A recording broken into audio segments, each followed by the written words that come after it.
Hello everyone, and welcome to Whispering Woods.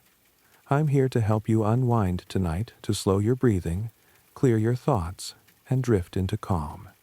Find a comfortable place, let the world outside fade, and just listen. Before we begin, if stories like this help you find a little peace at the end of the day, feel free to like this video and subscribe to Whispering Woods. It lets these quiet tales keep finding the ones who need them. Also, where are you from and what time are you watching?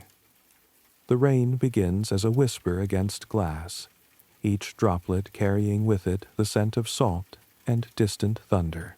Somewhere beyond the veil of this gentle storm, a lighthouse stands patient and tall, its beam sweeping across waters that remember every soul who has ever sought safe harbor. Tonight, let the rhythm of rain become your breathing. Let the distant call of waves become your heartbeat, and let yourself drift toward a shore where all mysteries are kind and all endings hold the promise of peace. The world grows quiet now, settling into that sacred space between day and night, between waking and dreaming, where stories live and breathe and wait to carry us home. The letter arrived on a Tuesday morning when the fog hung so thick over Greywater Bay that the world seemed to have forgotten color existed. Margaret Chen had been the town's postmaster for 37 years, walking the same weathered path from her cottage to the post office each morning, sorting mail with the careful precision of someone who understood that letters carried more than words. They carried hopes, sorrows, connections spanning impossible distances. In all those years of handling countless envelopes, bills, birthday cards, love letters, and final notices, she had never seen handwriting quite like this. The envelope that waited for her on this misty morning bore her name written in elegant loops and careful flourishes that seemed to belong to another century entirely. The ink was dark blue, nearly black, applied with what must have been a fountain pen. Each letter formed with the deliberate care of someone for whom writing was both craft and prayer. There was no return address, only her name, Mrs. Margaret Chen, written in that same careful script. The postmark was so faded it might have been applied by mist itself, the date barely visible through what looked like water stains. She turned the envelope over in her hands, feeling the weight of good paper, the kind that spoke of important announcements or final farewells. Something about it made her pause in her morning routine, made her set aside the stack of catalogs and utility bills that usually demanded her immediate attention. The post office was quiet at this early hour, filled only with the soft ticking of the old clock on the wall and the distant sound of waves against the harbor rocks. Through the front window, she could barely make out the shapes of the fishing boats at their moorings, ghostly silhouettes in the thick fog that rolled in from the open ocean. This was the kind of morning when the world felt suspended, held in a breath between what was and what might be. She opened the letter slowly, her fingers trembling not from age, though she was 73 now, but from something deeper, some intuition that this moment would change the quiet rhythm of her days. The paper inside was thick and cream-colored, with a subtle watermark that caught the light from the window. The same dark ink, the same careful penmanship that spoke of patience and practice, of someone who believed that words mattered enough to be written beautifully. Dear Mrs. Chen, the letter began. I hope this finds you in good health and peaceful spirits. My name is Thomas Brightwater, and I have been the keeper of Greywater Light for these past 43 years. As you read this, I am preparing for my final watch, and I find myself in need of someone to hear my story.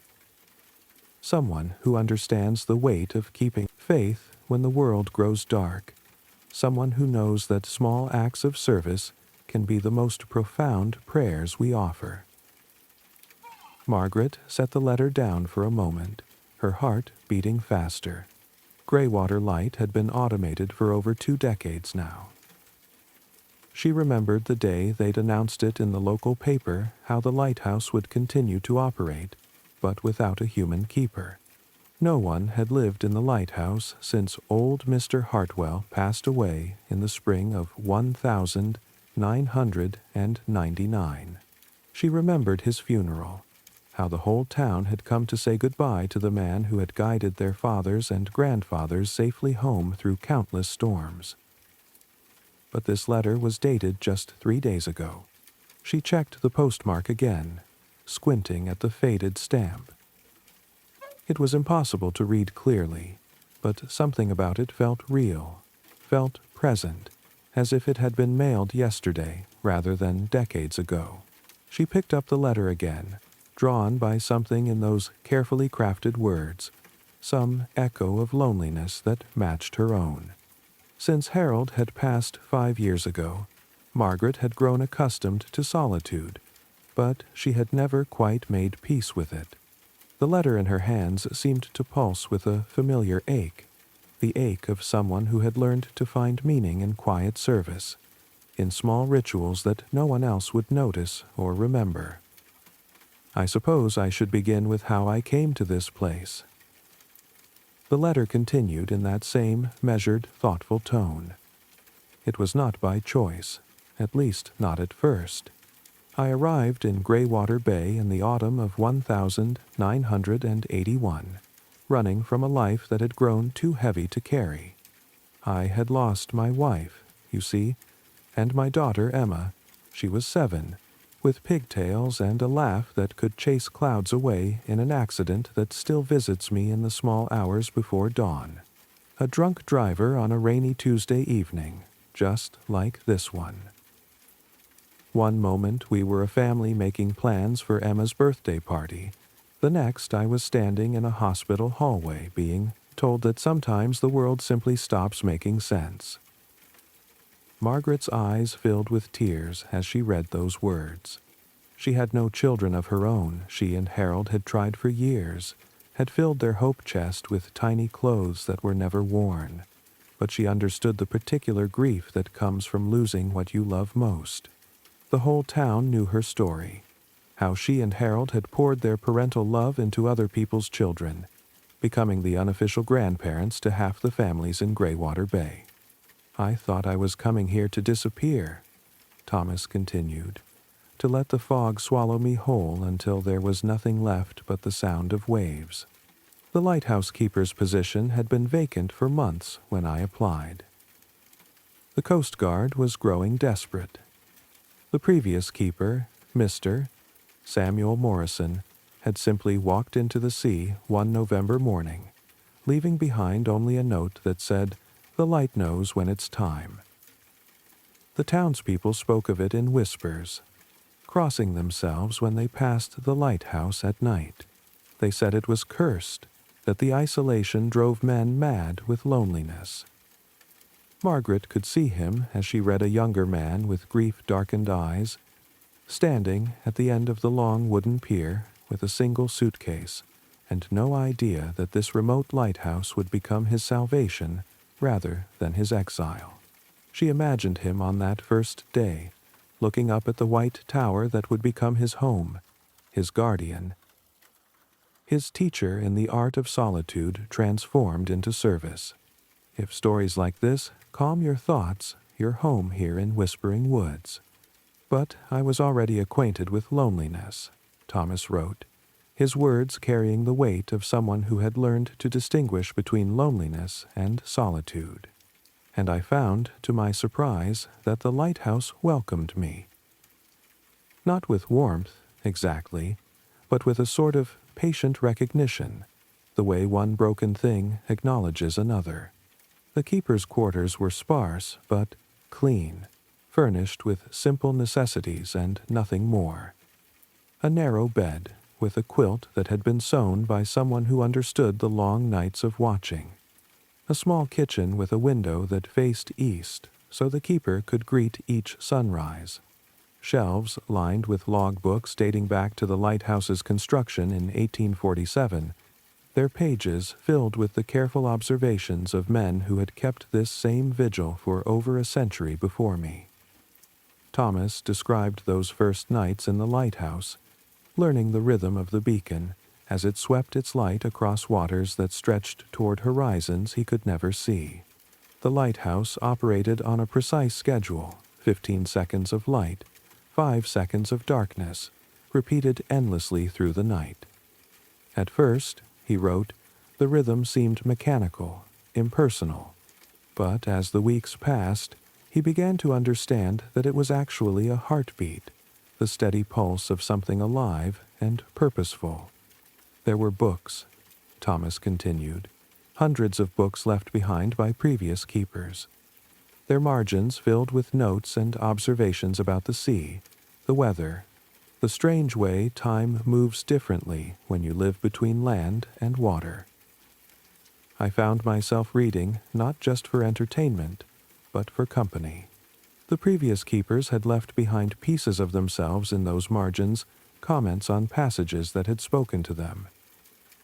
Questions about the nature of service and solitude, small drawings of birds they had seen or storms they had weathered.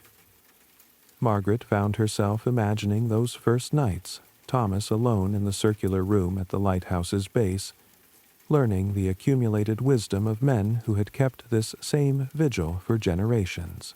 She imagined him reading by lamplight, the beacon sweeping its patient circle overhead, while outside the windows the sea whispered its eternal secrets to anyone willing to listen. The work itself was simple enough, the letter continued. Monitor the weather, maintain the equipment, keep detailed logs of ships passing in the night. Test the foghorn every morning at precisely 9 o'clock. Polish the lens when the salt spray clouded its surface. Check the generators, the fuel levels, the radio equipment. Simple tasks, but I came to understand that the real work was something else entirely. It was learning to listen to what the sea was saying, learning to read the stories written in fog and starlight.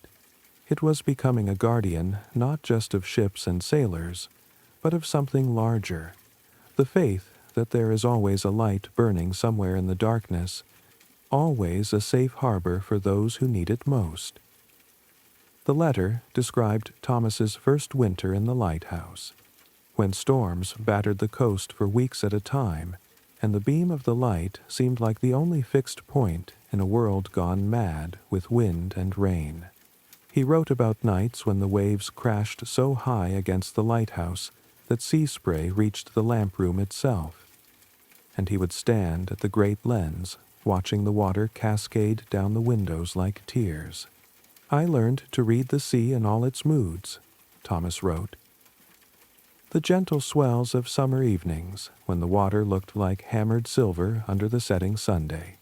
The restless chop of autumn, when the wind carried the promise of storms still building on the horizon.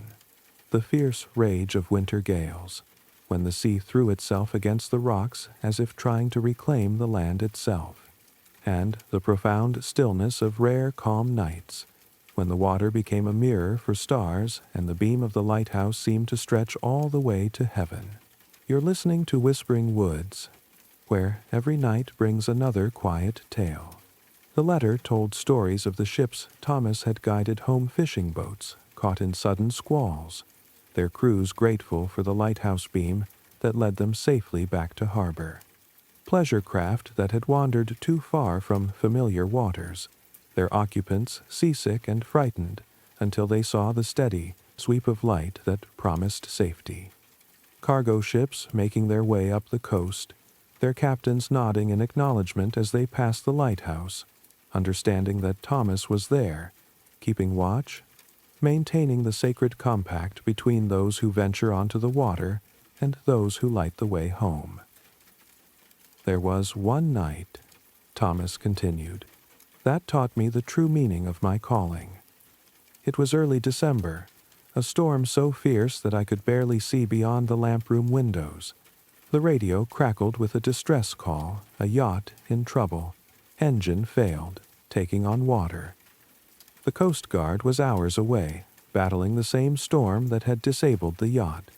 I increased the lighthouse beam to its maximum intensity and began sounding the foghorn in a pattern that would guide them toward the rocks below the lighthouse, where there was a small cove that offered shelter. Margaret could picture it Thomas alone in the lighthouse, manipulating light and sound to create a path through the storm, his hands steady despite the magnitude of the responsibility weighing on his shoulders. The yacht, somewhere in the darkness, following that steady beam like a lifeline. They made it, Thomas wrote. A young couple from Portland, out for what was supposed to be a romantic weekend. But as they tied their damaged boat to the rocks below my lighthouse, we realized that the woman was in labor. The storm that had nearly killed them had also brought on the early arrival of their first child. I found myself guiding them up the lighthouse stairs, helping them into the keeper's quarters, and then, with only the lighthouse beam for illumination, and the baby's father reading instructions from a medical manual by flashlight, I delivered that baby. The letter described that night in careful detail how Thomas had torn his own shirts to make swaddling cloths, how the lighthouse beam had swept round and round above them like a blessing as new life entered the world. The baby, a girl, had been born just as the storm began to break, her first cries mingling with the gradually quieting wind. We named her Hope, Thomas wrote. Hope Graywater Morrison, after the lighthouse and Mr. Morrison, the keeper who came before me. She sends me a Christmas card every year, with pictures of her own children now.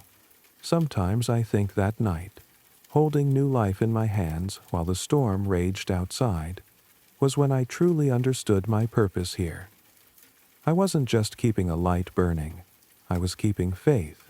Faith that help would come when needed, that someone was always watching, that even in the darkest storms, there was a safe harbor waiting. Her hands shaking slightly from emotion rather than age. Outside her small cottage, the fog was beginning to lift, revealing glimpses of the harbor and, in the distance, the white tower of Graywater Light. She had driven past it countless times over the years, but she had never really looked at it, never considered the lives that had been lived within its walls. The vigils kept, the prayers whispered into the salt-thick air. As she returned to the letter with her steaming cup, she found herself thinking about Harold, about the quiet ways they had served their community together. He had been the town's only doctor for 40 years, making house calls at all hours, while she had sorted mail and listened to the townspeople's worries and joys with equal attention. They had been lighthouse keepers, too, in their own way, points of constancy in a world that often felt adrift. The years passed with a gentleness I had not expected. Thomas continued when she returned to his letter. I learned the names of the regular fishing boats, Mary Catherine, Persistence, Second Chance, came to know their schedules and the faces of their crews. Captain Rodriguez of the Mary Catherine would always wave when he passed, rain or shine, his weathered hand raised in, acknowledgement of our shared understanding of the sea's moods. The crew of Persistence would sound their horn in greeting, 3 short blasts that became as familiar to me as my own heartbeat. Young Tommy Sullivan, on Second Chance, would flash his running lights in a pattern he'd invented just for me. 2 quick flashes. Pause. 3 more. A maritime Morse code that said simply, "Hello, Keeper. We see you. Thank you for being there." Thomas wrote about learning to read the subtle signs that announced weather changes days before they arrived, the way the gulls behaved differently when a storm was building far out at sea, how the color of the water shifted from deep blue to gray-green when pressure systems moved in from the northwest, the particular quality of light that preceded the worst storms, when the air itself seemed to hold its breath, and the lighthouse beam cut through a stillness so profound it felt almost sacred. I learned which storms were bluster and which were deadly serious. He continued, could tell by the color of the clouds and the way the seabirds behaved what the night would bring. There was a rhythm to it all, a language written in wind patterns and wave heights, and the angle of light through morning fog. I became fluent in this language, the way one becomes fluent in the speech of a beloved friend, not through study, but through years of patient attention. The letter described the wildlife that shared Thomas's lighthouse home in remarkable detail. The seabirds that nested in the rocks below cormorants that would dry their wings in perfect formation along the ledges, their dark silhouettes like notes on a musical staff. Puffins that arrived each spring with their comical orange beaks and serious demeanor, building their burrows in the cliff-top grass. Terns that dove for fish with mathematical precision, their wings folding at exactly the right moment to pierce the water's surface. There were seals, Thomas wrote, a colony that claimed the rocks below the lighthouse as their own. I came to know their individual faces, their habits, their family groupings. There was an old bull seal I named Neptune, scarred from battles and wise in the ways of tides and currents. He would surface near the lighthouse on calm evenings, as if checking to make sure all was well. Young seals would play in the shallow pools, their antics providing entertainment during long watches. Mothers would nurse their pups on the sun-warmed ledges, and I learned to time my daily maintenance to avoid disturbing these tender moments. But it was the great blue heron that became Thomas's most profound teacher. He wrote about first seeing her on a misty morning in his second year at the lighthouse. Standing motionless at the water's edge like a piece of driftwood shaped by wind and time into perfect stillness. Day after day, she would return to the same spot, waiting with infinite patience for the exact right moment to strike. I named her Patience. Thomas continued, though I came to understand that name was as much a lesson for me as it was a description of her nature. She showed me that there is a profound difference between loneliness and solitude, between emptiness and spaciousness. Loneliness is the ache of missing something you once had. Solitude is the peace of being complete within yourself. In watching her, I learned that waiting is not passive but active, a form of prayer, a way of holding space for what needs to come. Each one teaching Thomas something new about the rhythm of life at the edge of the world. He described winter mornings when the lighthouse stood, surrounded by ice that rang like bells, when the waves struck it, the sound carrying across the frozen harbor like a distant carillon, calling the faithful to prayer. The way snow would accumulate on the lighthouse railings in perfect drifts, sculpted by wind into forms that looked almost intentional, as if the winter itself were an artist working in white. Spring would arrive suddenly, Thomas wrote, not gradually as it does inland, but all at once, as if the sea had simply decided that winter had lasted long enough. Ice would crack and shift overnight, opening channels for the first fishing boats of the season. Migrating birds would arrive in vast flocks, the sky darkened by their numbers, their calls a celebration of renewal and return. The lighthouse beam, which had seemed so essential during the long, dark nights of winter, would become almost unnecessary as the days stretched longer. But I tended it anyway, understanding that necessity and faith were not always the same thing. Summer brought visitors, not many, but enough to remind Thomas that the world beyond the lighthouse continued to turn. Birdwatchers would arrive with their telescopes and field guides, seeking the rare species that nested on the offshore islands. Historians researching maritime heritage would climb the lighthouse stairs with their notebooks and cameras, documenting the lens mechanisms and asking about the daily routines of keeping. Children would press their faces against the lamp-room windows, eyes wide with wonder at the size of the great lens, asking how far the light could reach and whether he ever felt scared alone in the tower. I learned to treasure these encounters, Thomas wrote, not because I was lonely for human company, but because they reminded me that the lighthouse served a purpose beyond the practical. It was a symbol, a landmark in more than just the navigational sense.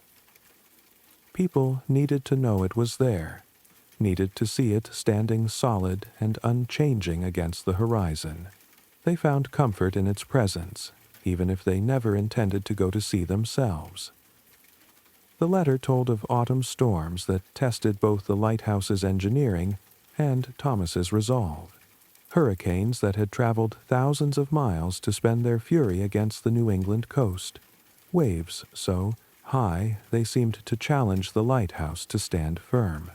Thomas described one particular storm, Hurricane Elena, in 1985, when winds reached over 90 miles per hour, and the lighthouse swayed perceptibly in the gale. I stayed in the lamp room that night, he wrote, not because the equipment required it, but because it felt wrong to leave the light unattended during such a trial. The great lens shook in its housing, the building groaned and flexed, and I could feel the lighthouse fighting the storm with every gust. But it held. It held because it was built by people who understood that some things must never fail, who designed it not just to withstand normal weather, but to endure the unthinkable. I learned something about myself that night, too, that courage is not the absence of fear, but the decision to keep faith despite fear. If your eyes are growing heavy, that's how you know you're safe here, safe in Whispering Woods. The letter described Thomas's relationship with the Coast Guard personnel who would visit for inspections and equipment maintenance. These men and women understood the sea in ways that landlubbers never could, and they treated the lighthouse and its keeper with the respect due to essential services. They would share stories of rescues they had performed, ships they had guided to safety, lives saved because a lighthouse beam had been exactly where it was supposed to be. Commander Sarah Mitchell became a particular friend, Thomas wrote. She would arrive for quarterly inspections with her clipboard and her regulations, but she would always linger afterward, sitting with me in the lamp room as evening fell, watching the light begin its nightly dance. She had grown up in a Coast Guard family, understood the weight of responsibility that came with keeping people safe on the water. You lighthouse keepers are the unsung heroes, she told me once. Everyone celebrates the dramatic rescues, but it's the quiet vigilance that prevents most disasters from happening in the first place. Thomas wrote about the gradual changes in maritime technology, how GPS systems and radar began to supplement traditional navigation methods. Some worried that lighthouses would become obsolete, but Commander Mitchell disagreed. Technology fails, she explained to Thomas during one of her visits. Satellites go down, radar malfunctions, GPS units lose signal. But a lighthouse beam, that's physics. As long as there are ships on the water, there will be a need for lighthouses. The letter described the peculiar timelessness of life in the lighthouse. Days blended into weeks, weeks into seasons, seasons into years, all marked by the steady rhythm of the beacon and the eternal conversation between light and darkness. Thomas wrote about losing track of what day it was, not from negligence but from living so closely aligned with natural rhythms that human calendars seemed arbitrary. I began to measure time differently, he explained.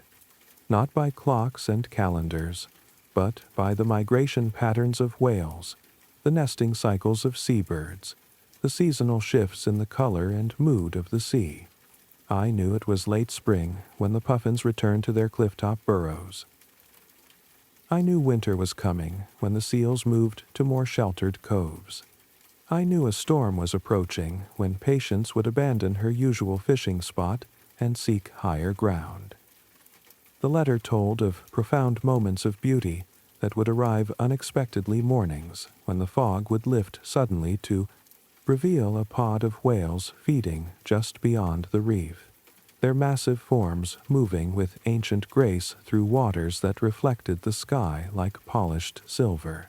Evenings when the sunset would paint the lighthouse lens with shades of gold and crimson, transforming the lamp room into a cathedral of light.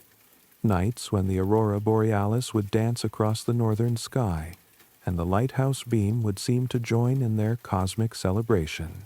There was one November evening, Thomas wrote, when everything came together in a moment of such perfect clarity that I understood, finally and completely, why I had been brought to this place. The sun was setting through a break in storm clouds, painting the water gold and crimson. Patience was at her post, perfectly still, perfectly present. A ship was passing on the horizon, its crew undoubtedly grateful for the lighthouse beam that marked safe water.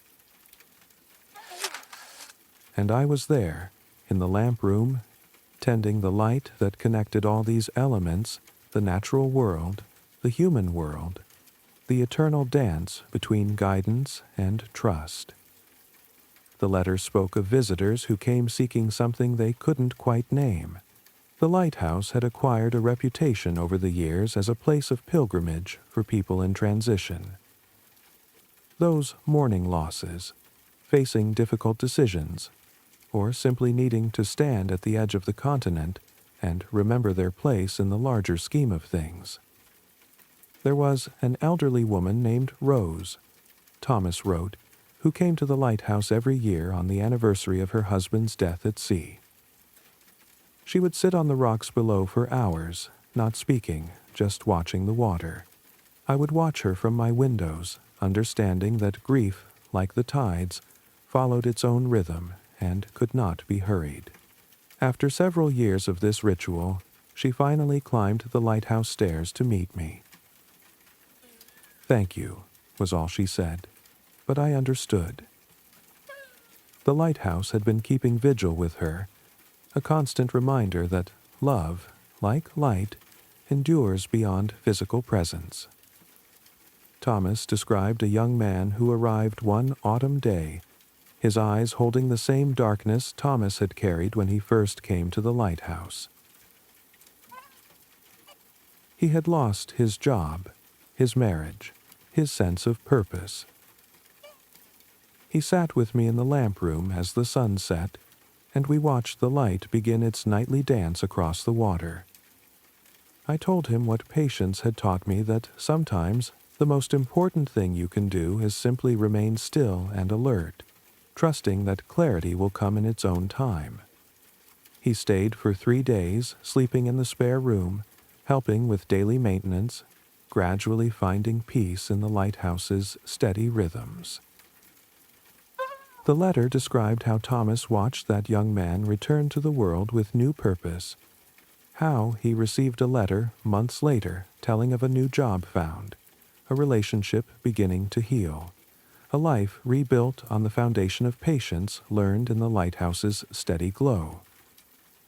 I realized then, Thomas wrote, that the lighthouse was not just guiding ships, it was providing a kind of spiritual navigation for anyone willing to listen to its silent wisdom. The letter told of small daily rituals that took on profound meaning over time. The morning test of the foghorn at precisely 9 o'clock, its deep voice carrying across the harbor to let the town know that all was well. The evening lighting of the beacon, even though it was automated, a ceremony Thomas performed by standing in the lamp room and simply witnessing the moment when day yielded to night, and the lighthouse took up its ancient duty. I began to understand, Thomas continued, that my role had evolved beyond keeper to something more like curator of memory, guardian of a tradition that connected the present to something timeless and essential. The lighthouse had become a bridge between the practical world of navigation and the spiritual world of hope, guidance, and safe harbor. Before you drift off, remember to follow Whispering Woods for tomorrow's story. The letter described Thomas's growing awareness of his place in a long line of keepers, stretching back to the lighthouse's construction in 1847. He wrote about discovering a hidden compartment in the keeper's quarters behind a loose stone in the foundation where previous keepers had left letters and mementos for their successors, messages of encouragement, observations about the sea, small gifts meant to ease the loneliness of those who would come after. I found letters from Ezra Morrison, the first keeper, writing to whoever might follow him about the sacred trust of tending light in darkness. Notes from his son, David, who took over the lighthouse in 1891, describing the particular challenges of winter storms and offering practical advice about maintaining equipment in harsh conditions. A letter from James Hartwell, writing during World War II about the additional responsibility of watching for enemy vessels while maintaining the beacon that guided Allied ships safely home. Thomas had added his own contributions to this hidden archive, letters describing his experiences, observations about changes in ship traffic and weather patterns, and reflections on the deeper meaning of lighthouse keeping. I wrote not just for the next keeper, he explained, but for anyone who might need to understand that service and solitude can be forms of prayer, that keeping faith with the darkness is its own form of illumination. The letter spoke of profound realizations that came to Thomas during his years of service, the understanding that loneliness and aloneness were completely different experiences, the recognition that silence and emptiness were not the same thing, the growing awareness that he was connected to every ship that passed, every storm that tested the lighthouse's strength, every dawn that found the beacon still burning, steady and true. I learned that solitude and isolation are not the same thing. Thomas wrote, I was never truly alone in the lighthouse because I was connected to every ship that passed, every storm that tested its strength, every dawn that it greeted with unwavering faithfulness. I was part of a conversation that began before I was born and will continue long after I am gone. A conversation between human need and human response, between those who venture into dangerous waters and those who light the way home. The letter described how Thomas's understanding of his purpose had deepened over the years. What had begun as a job, a way to escape grief and find meaningful work, had become something more profound, a calling to be present with mystery, to tend something essential and eternal. I came to see, he wrote, that lighthouse keeping was fundamentally an act of faith. Faith that ships would come, that storms would rage, that human beings would continue to venture onto waters that could destroy them, trusting that somewhere in the darkness a light was burning for them. I was not just maintaining equipment, I was maintaining hope, keeping faith with the ancient human compact that says we will watch out for each other, that no one should face the darkness alone. As Margaret read these words, she found herself thinking about her own life, the quiet ways she had served her community through decades of sorting mail and listening to people's stories. She had been a lighthouse keeper too, in her own way helping messages find their intended recipients, ensuring that words of love and hope and connection reached the hearts that needed them most. The letter continued with Thomas's reflections on the automated systems that had gradually taken over many lighthouse functions. Rather than making him obsolete, he wrote, automation had freed him to focus on what machines could never do, being present with the lighthouse, understanding its needs and moods, providing the human touch that no technology could replace. The automation was actually a gift, Thomas wrote. It freed me from the constant mechanical tasks to focus on what I had always done best, being present with the lighthouse, listening to what it needed, caring for it with the devotion it deserved. I continued my weather observations, my logs, my daily routines, but now they were acts of love rather than obligation. He wrote about visitors who came seeking the lighthouse keeper, people who had heard that someone still lived in, with a tower, and wanted to understand why. They would ask me what I did there, with all the systems automated, Thomas explained. I would tell them that I kept the lighthouse company, that I was there to witness its service, to bear testimony to its faithfulness. Some understood immediately. Others looked at me as if I were eccentric, but they would leave quieter than they came, as if something in the lighthouse's presence had touched them despite their skepticism. The letter spoke of Thomas's growing awareness that his time as keeper was drawing to a close, not because of any external pressure, but because he sensed a change in the lighthouse itself, a subtle shift that suggested his season of service was ending. I began to feel it in the spring of this year, he wrote, not in any dramatic way, but as a gentle knowing, the way you know winter is ending even before the first crocuses appear. The lighthouse felt different, as if it were preparing for a transition. I found myself paying closer attention to everything, the way morning light moved across the lamp room floor, the sound of Patience's wings as she landed on the rocks below, the particular quality of silence that filled the tower at night. Thomas described his final preparations with the same careful attention he had brought to everything else. The meticulous cleaning of the lighthouse from top to bottom, as if preparing it for honored guests. The organization of his personal papers, the careful noting of routines and observations that might be helpful to whoever came next. The writing of letters to people who had mattered during his years of service. I have been preparing gifts, Thomas wrote, small tokens for the people who have mattered most during my years here. For Captain Rodriguez, a compass that belonged to one of the first keepers of this lighthouse.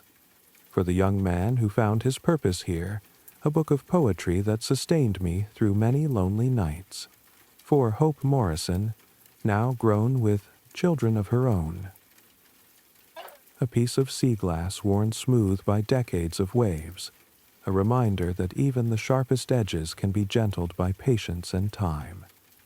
Margaret's eyes filled with tears as she read these words. The care with which Thomas had considered each person, the thoughtfulness of his choices, spoke to a heart that had learned to find joy in giving, even as it prepared for the ultimate letting go. The letter concluded with Thomas's final reflections on his years of service, his understanding of what he had learned and what he hoped to leave behind. I am writing this letter, he continued, because my time here is drawing to a close, and I wanted someone to know what these years have meant, what I have learned in my conversations with fog and starlight. He wrote about the night he first understood he would not die alone, not in the way he had feared when grief first brought him to this place. Standing in the lamp room during a fierce November storm, he had realized that solitude and abandonment were not the same thing. To be the keeper of a lighthouse was to be connected to every soul who had ever looked up and seen that steady beam cutting through the darkness. I have kept faith, he wrote, not in any religious sense, though there has been plenty of prayer in these walls, but in the deeper sense of trusting that light matters, that guidance matters, that the simple act of showing up every night to tend a beacon is worth a life. I have been the bridge between the ships at sea and the safety of the harbor.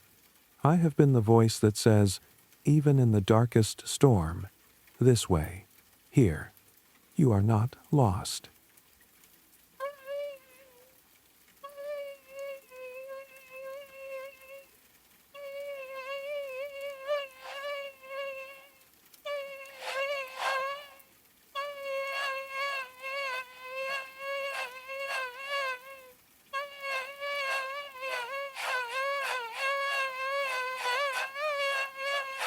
I want you to know, he wrote to Margaret, that if you ever find yourself in need of guidance, if you ever feel lost in the fog of your own life, the light is still there.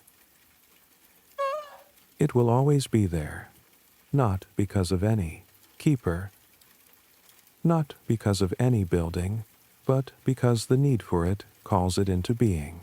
We create light by believing in it, by looking for it, by trusting that somewhere in the darkness a beacon is burning for us. I have learned that love is not something we hold on to, but something we become. I loved my wife and daughter, and their deaths taught me that grief is love with nowhere to go. But in caring for this lighthouse, in keeping faith with the darkness, I found a way to transform that grief into something useful, something that could guide others safely home.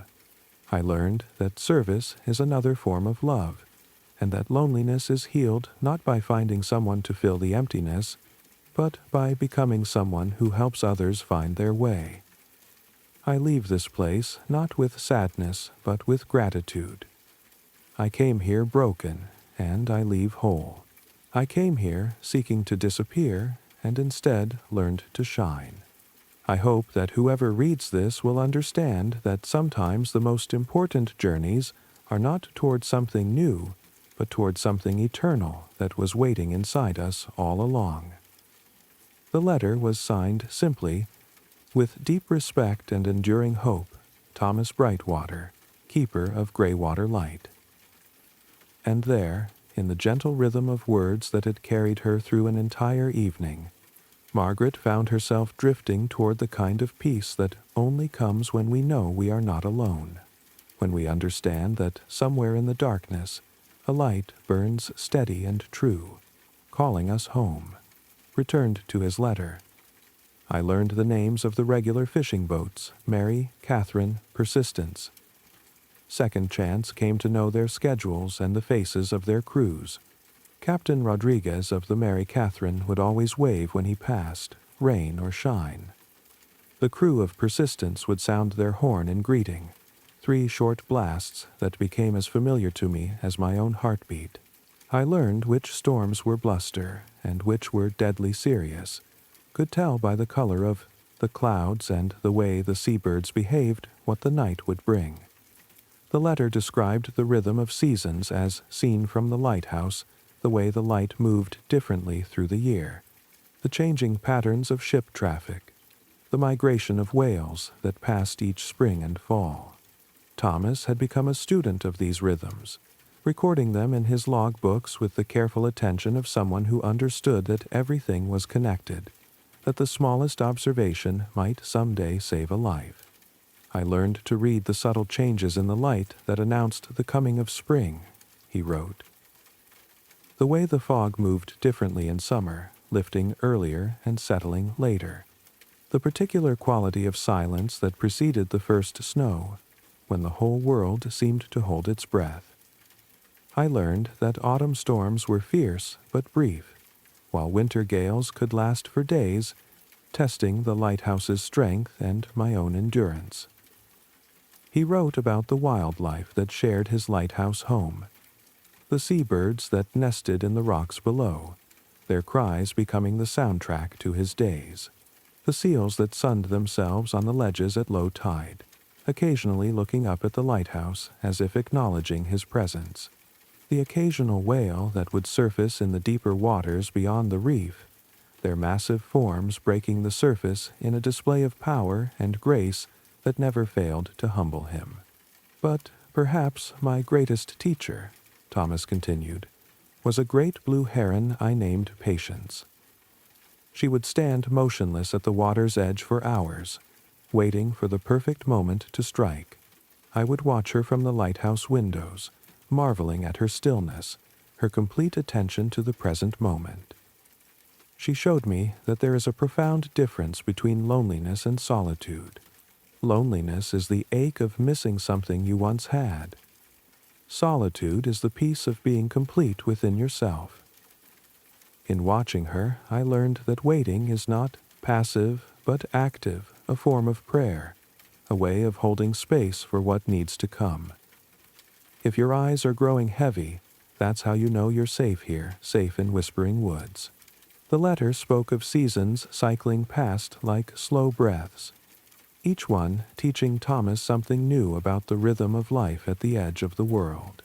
He described winter mornings when the lighthouse stood surrounded by ice that rang like bells when the waves struck it, the sound carrying across the frozen harbor like a distant carillon.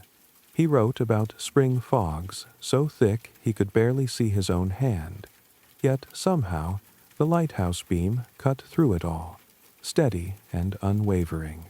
Summer evenings, when the light seemed unnecessary against skies that stayed bright until nearly midnight.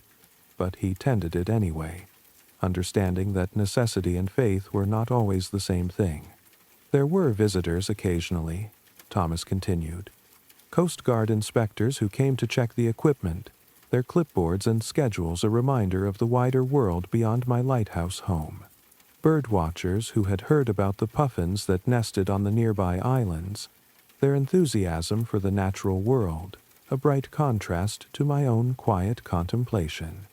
And sometimes, unexpectedly, people who had heard about the lighthouse keeper and came simply to talk, to share their own stories of loss or hope, or the simple need to speak to someone who understood the weight of keeping watch. He wrote about an elderly woman named Rose who had made the journey to the lighthouse every year on the anniversary of her husband's death at sea. She would sit on the rocks below the lighthouse for hours, not speaking, just watching the water. Thomas would watch her from his windows, understanding that grief, like the tides, followed its own rhythm and could not be hurried. There was a young man, Thomas wrote, who came to the lighthouse one autumn day, his eyes holding the same darkness I had carried when I first arrived. He had lost his job, his marriage, his sense of purpose. He sat with me in the lamp room as the sun set, and we watched the light begin its nightly dance across the water. I told him what patience the heron had taught me, that sometimes the most important thing you can do is simply remain still and alert, trusting that clarity will come in its own time. The letter described how Thomas had watched that young man return to the world with new purpose, how he had received a letter months later telling of a job found, a new relationship beginning, a life rebuilt on the foundation of patience learned in the lighthouse's steady glow. But perhaps my greatest teacher, Thomas continued, was the lighthouse itself. I came to understand that it was more than a building, more than a beacon. It was a keeper of memory, a repository of all the hopes and fears and final thoughts of everyone who had ever looked to it for salvation. In the quiet hours between midnight and dawn, when the world was dark and I was alone with the light, I could feel their presence not as ghosts, but as a continuity, a chain of purpose that stretched back through generations. Thomas wrote about the logbooks he had inherited, how he spent long winter evenings reading the careful entries of keepers who had come before him. Each man had his own style of recording, the daily observations, weather conditions, ships sighted, maintenance performed. But underneath the practical details, Thomas found glimpses of their humanity. Brief mentions of loneliness, wonder at a particularly beautiful sunset, concern for a fishing boat that was overdue, gratitude for a letter from home. Mr. Morrison, my predecessor, had beautiful handwriting, Thomas wrote. His entries were poetry disguised as weather reports. Fog thick as sheep's wool, he would write, or stars so bright tonight they seem to ring like bells. I found myself trying to match his eloquence, understanding that these logbooks were more than records. They were love letters to the sea, testimonials to the sacred trust placed in our hands. The letter spoke of deep winter nights when Thomas would stand in the lamp room, watching the great lens rotate, its beam cutting through snow and sleet to reach ships he could not see but knew were there. He described the profound responsibility of those moments, knowing that somewhere in the darkness, a captain was looking for his light, trusting that it would be there, steady and true. There were times, Thomas admitted, when the weight of that responsibility felt crushing. Nights when the machinery would malfunction and I would work for hours in the bitter cold, knowing that every moment the light was dark might mean disaster for someone out there in the storm. I learned to sleep lightly, to wake at the slightest change in the rhythm of the rotating lens or the hum of the generators. The lighthouse became an extension of myself, and I became an extension of it. He wrote about the morning routines that anchored his days, the daily test of the foghorn at precisely 9 o'clock, a sound that carried across the harbor and into the town, letting everyone know that all was well. The careful cleaning of the lens, removing the salt spray and bird droppings that could dim its light, the inspection of equipment, the recording of weather conditions, the monitoring of radio channels for distress calls. But the real work, Thomas continued, happened in the spaces between these tasks. It was learning to be present with the sea in all its moods, to understand its language of wind and wave and sudden calm. It was developing the patience to watch for hours without seeing anything, and the alertness to respond instantly when something appeared on the horizon. It was finding peace in routine, meaning in repetition, purpose in the simple act of showing up, day after day, night after night, to tend a light that must never fail. Margaret realized she had been holding her breath and consciously let it out, long and slow. The afternoon was fading toward evening, and she found herself reluctant to reach the end of Thomas's story, though she sensed it was approaching like a tide that could not be turned. The letter had drawn her so completely into his world that she could almost smell the salt air, feel the steady pulse of the lighthouse beam. The town changed around me over the years, Thomas continued. New families arrived, old ones moved away. Children I had watched grow up brought children of their own to see the lighthouse.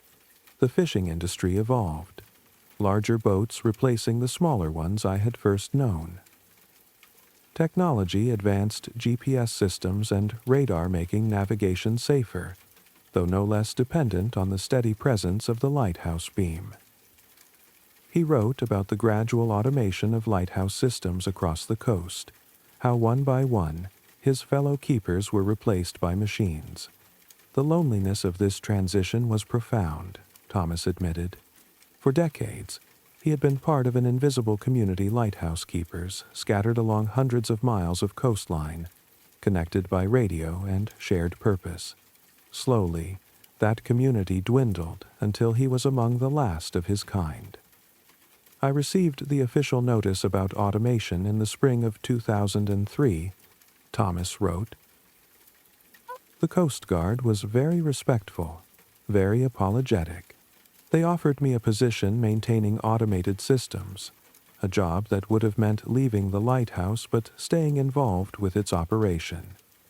I considered it carefully, but I knew in my heart that my calling was here, in this place, for as long as it needed me. The letter described how Thomas had negotiated to remain as a volunteer keeper, maintaining the lighthouse beyond what the automated systems required. The Coast Guard had agreed, understanding that there was value in having someone on site, someone who knew the lighthouse's moods and needs better than any remote monitoring system ever could.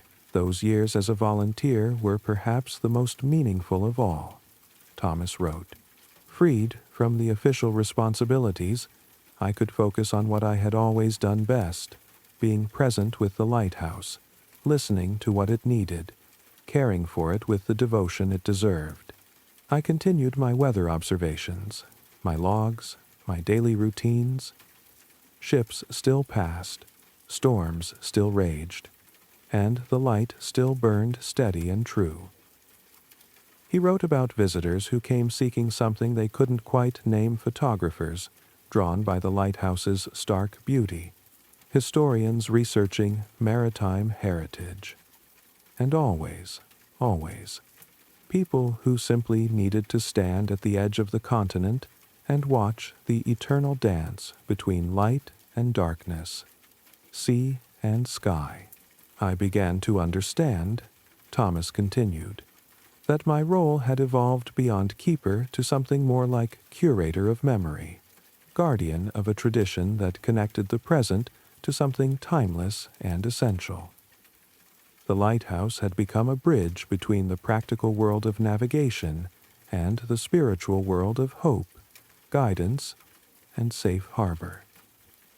The letter told of quiet epiphanies that came to Thomas during his years of service, moments when the fog would lift suddenly to reveal a perfect sunset, or when a pod of whales would surface just outside the lighthouse's reach, their ancient presence a reminder of mysteries beyond human understanding.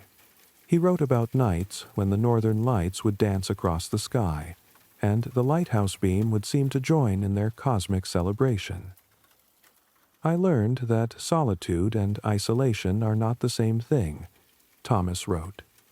I was never truly alone in the lighthouse because I was connected to every ship that passed, every storm that tested its strength, every dawn that it greeted with unwavering faithfulness.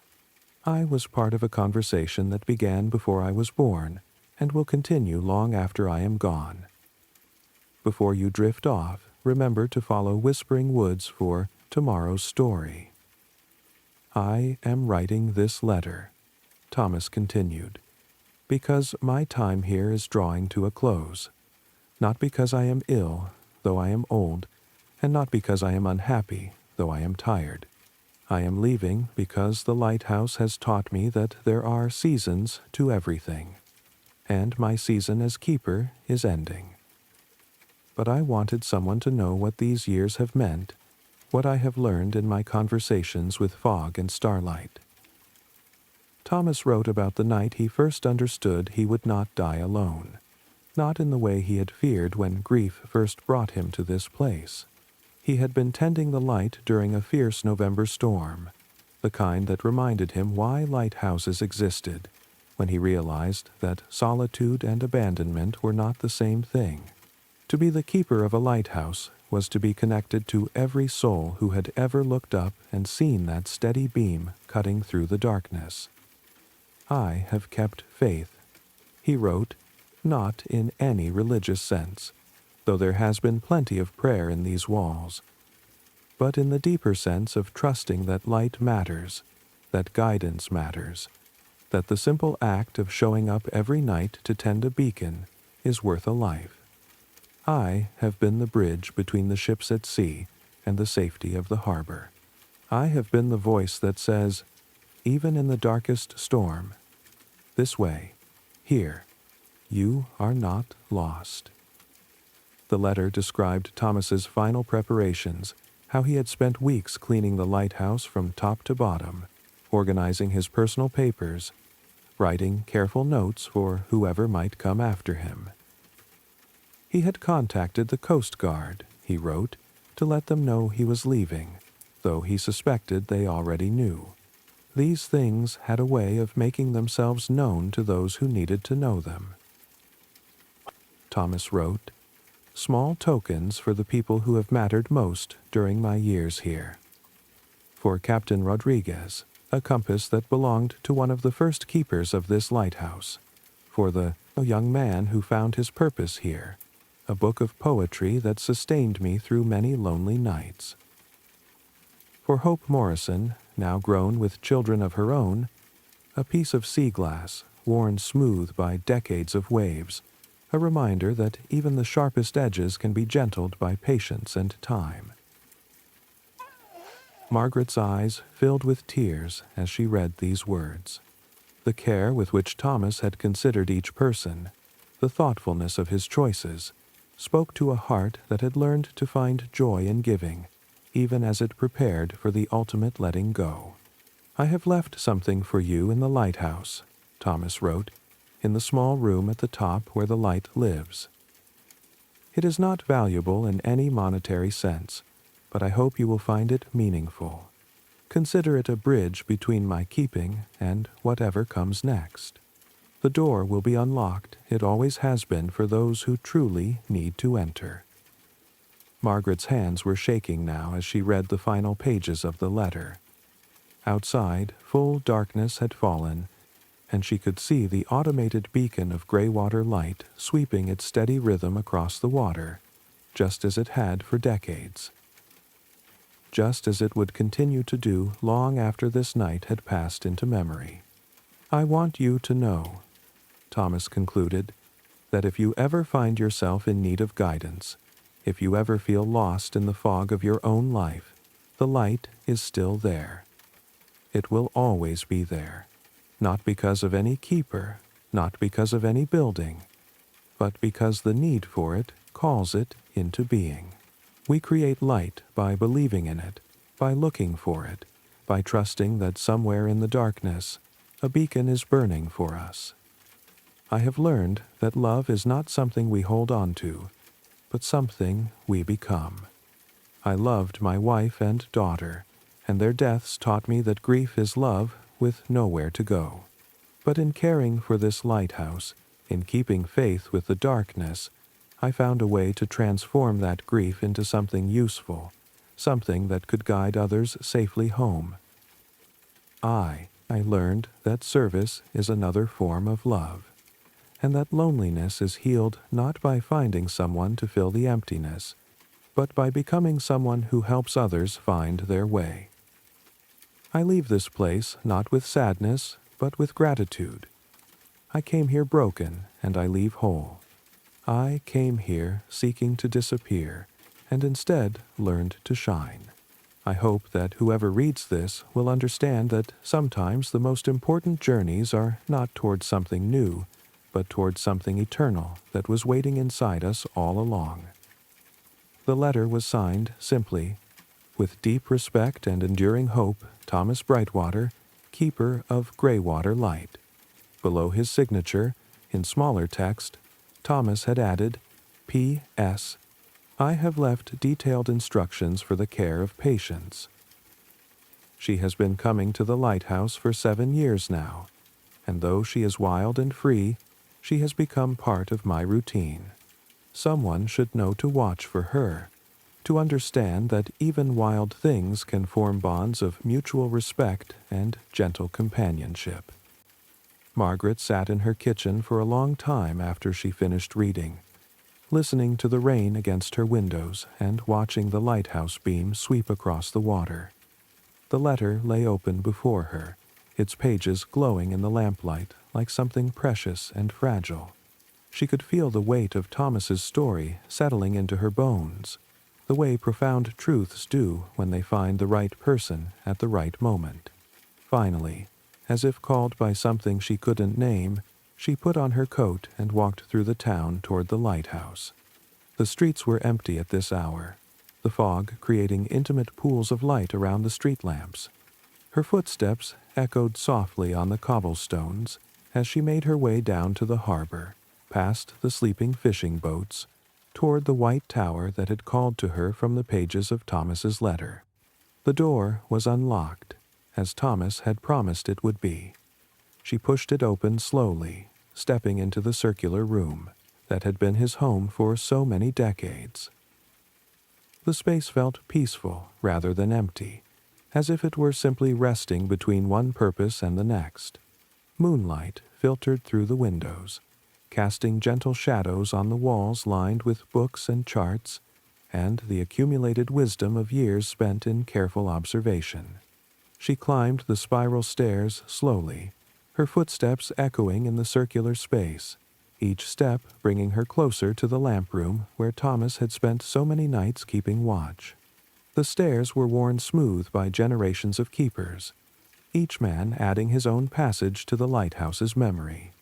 In the lamp room at the top, beside the great lens that had guided countless souls safely home, she found a small wooden box sitting on the windowsill. The box was simple but beautifully made, its wood polished to a warm glow. Inside, wrapped in soft cloth, was a compass, old brass worn, smooth by handling, its needle pointing steadily north no matter which way she turned it. The compass face was inscribed with words she could barely make out in the moonlight. Not all who wander are lost. Beneath the compass was a note in Thomas's careful handwriting. For Mrs. Margaret Chen, who has spent her life helping people find their way to each other. This compass belonged to the first keeper of Greywater Light, a man named Ezra Morrison, who tended this beacon from 1847 to 1891. He wrote in his log that a lighthouse keeper's most important tool is not his light, but his faith that there is always a way home. May it serve you as it served us, and may you never doubt that your own light has guided more souls than you know. Margaret stood there in the lighthouse for a long time, watching the automated beacon turn in its endless rhythm, holding the compass in her hands and feeling its weight, not just the physical weight of brass and glass, but the weight of history, of purpose passed from one keeper to another. She thought about Thomas, wherever he had gone, and about all the keepers who had come before him. She thought about the ships that would pass in the night, and the comfort they would find in that steady light, even if they never knew who had kept faith with the darkness. Through the lamp room windows, she could see the harbor spread out below, the town sleeping peacefully under the lighthouse's protection. She thought about her own life, the letters she had sorted and delivered, the small but crucial role she had played in connecting people across distance and time. She had been a lighthouse keeper too, in her own way helping messages find their intended recipients, ensuring that words of love and hope and connection reached the hearts that needed them most. As she prepared to leave the lighthouse, Margaret noticed something else Thomas had left behind, a thick notebook bound in weather-worn leather.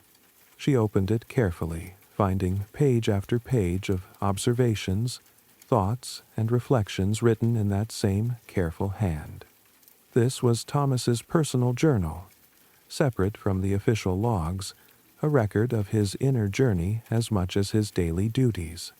She read a few entries by moonlight, finding wisdom and beauty in his simple observations.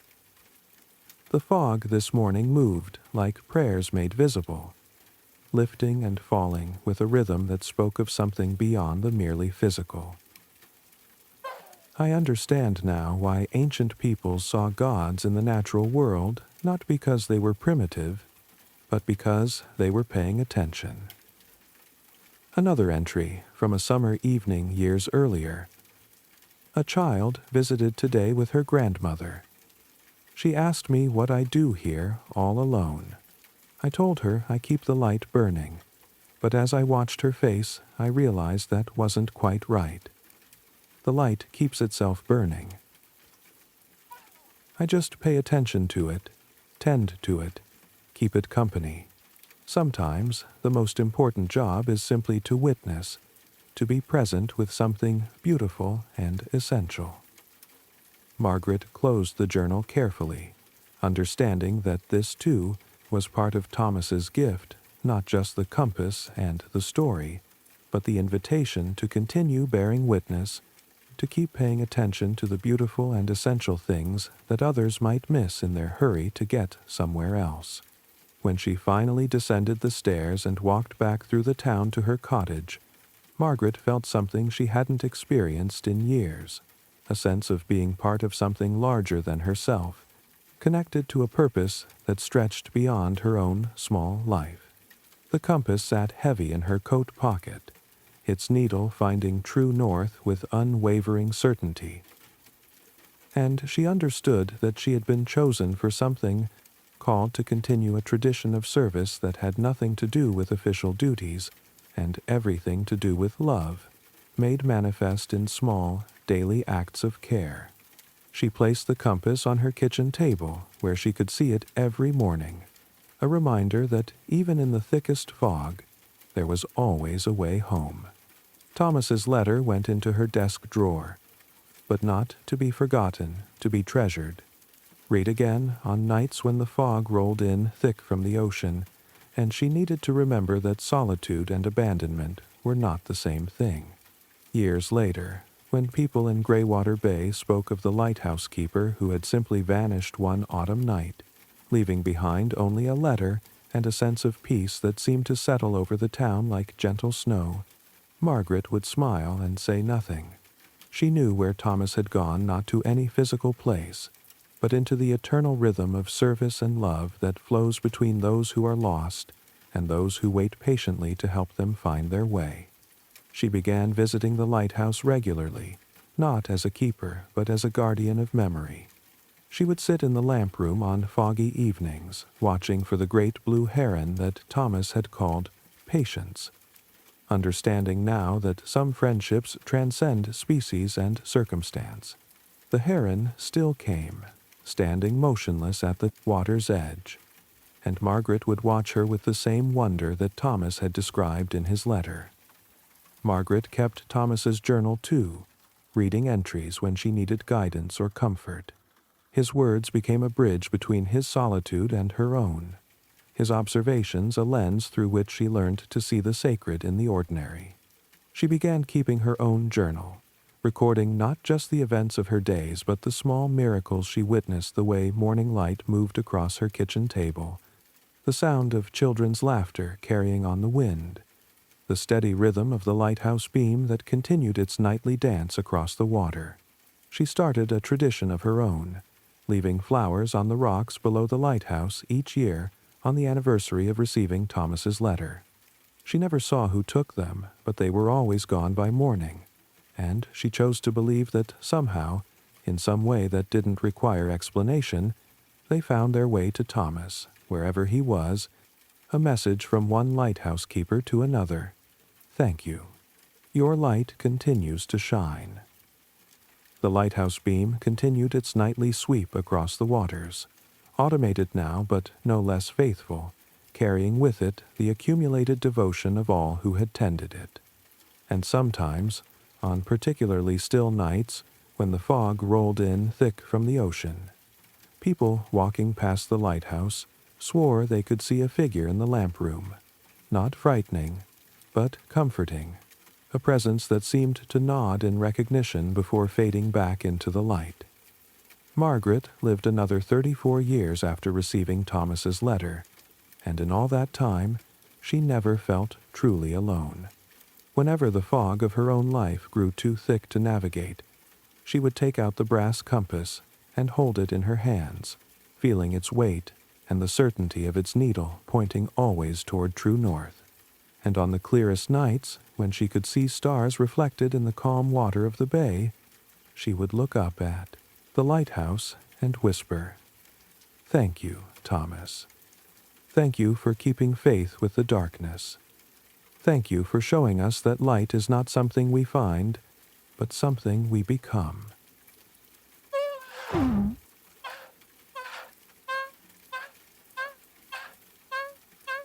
The rain that had begun this story as a whisper against glass now faded to nothing, leaving behind only the eternal rhythm of waves against shore and the steady sweep of light across water that remembers every soul who has ever sought safe harbor. In Greywater Bay, as in all places where faith is kept with the darkness, the light burns on patient, faithful, eternal as the tides that bring each wanderer home. And in the end, perhaps that is all any of us can do.